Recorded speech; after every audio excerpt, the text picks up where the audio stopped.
అంటే ఆ textile industries ఇట్లాంటివి ఉమ్, సాధ్యమైనవి. ఆ పనులు తప్ప ఉమ్, మిగతా పనులు ఇప్పుడు భవన నిర్మాణ పనులు, లేకపోతే గనక సెంట్రింగ్ పనులు, లేకపోతే ఇతరత్ర పనులు వచ్చినోళ్ళు ఉంటారు కదా! ఉమ్, వాళ్ళకి అక్కడ పనులు దొరకవు.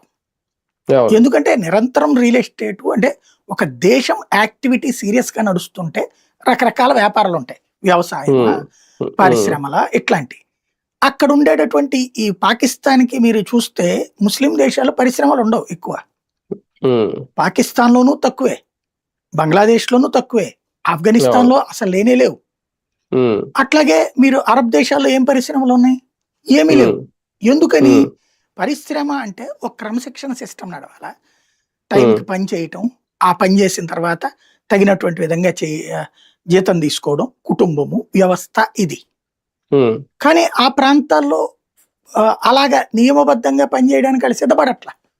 ఉమ్, కాబట్టి అక్కడ ఇండస్ట్రీస్ గ్రోత్ అన్నది ఎందుకంటే పరిశ్రమ పెట్టేవాడు వందల వేల కోట్లు ఖర్చు పెడతాడు. ఉమ్, పెట్టాక వాళ్ళకి పనికి మనుషులు దొరక్కపోతే ఏం చేయాలి? అంతే. లేదా అవును. అక్కడ ఉమ్, ఈ పరమైన మత పెచ్చతో రగిలితే ఉమ్, ఎట్లా అవును. సాధ్యం?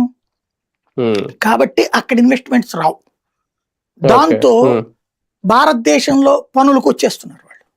ఉమ్, ఇప్పుడు మీకు హైదరాబాద్‌లో ఇదివరకటి రోజుల్లో నేను బాగా గుర్తు నాకు 2000 ఆ టైంలో జాబ్ చేసినప్పుడు చార్మినార్ అటెళ్తే ఉమ్, పాక్ పాత బస్తీలో ఉన్న ముస్లిముల ఇళ్లల్లో ఇవి తయారు చేస్తారు. పూసలవో లేకపోతే స్వీట్లు చిన్న చిన్న చిక్కీల్లాంటియి అదొక రకమైన స్వీట్ చేస్తారు. బర్ఫీ లాంటి స్వీట్లు. ఉమ్, ఉమ్, అట్లాంటియి అవును. అమ్ముతుండేవాళ్ళు. ఆ రోడ్ల మీదన పెట్టుకునేసి పూసలు, ఉమ్, గాజులు, చెవి ఉమ్, రింగులు ఇట్లాంటియన్నీ అమ్ముతుండేవాళ్ళు రోడ్ల మీద. చాలా తక్కువుండేయి. ఉమ్, చీప్ అండ్ ఉమ్, బెస్ట్‌గా ఉండేయి.